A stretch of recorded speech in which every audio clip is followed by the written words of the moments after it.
سبك يا كبجمع مدان تكليدا انقرتو هرمي سيناتيس هنجو ميلا أباكي سنبكر واري خنكليسا قبصوتي سنيف أتبوتنسا تتيدا بمسانتو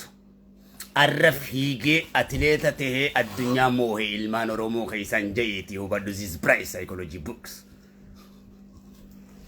هرم شمرن كينيا خنكليسا مرمسانتو arra darartuu fi xurunesh dibaabaati Faaxumaa Roobaa keessaa rora'ee fiigee addunyaa raasee moo'ee quba qabaadhu. Gaaf tokko namni keenya sabboonaan tokko darartuu tulluufaan Qananiisaa Baqqalaafaan Itoophiyaa fiiganii Itoophiyaa moosisanii alaabaa Itoophiyaa qabataniiti ani Oromoodha maal nagalcheen an jennaan obboleessa أني درارتو فان Qananiisaa فان xurunesh فان Faaxumaa Roobaa فان Abbabaa Biqilaa فان باندرا إثيوبيا qabatanii fiiguu isaanii osoo hin taane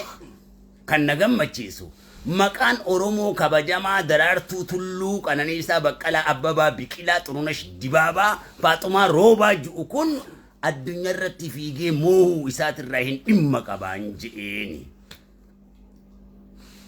sabboonummaa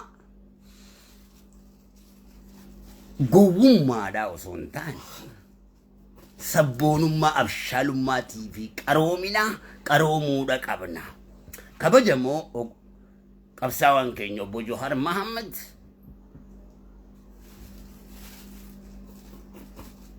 deemee atileetota hinjifannoo isaanii irratti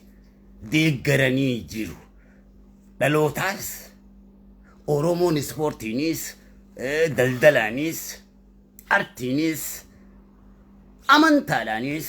ومهون دانو الدنيا رد بكمو وان كبوف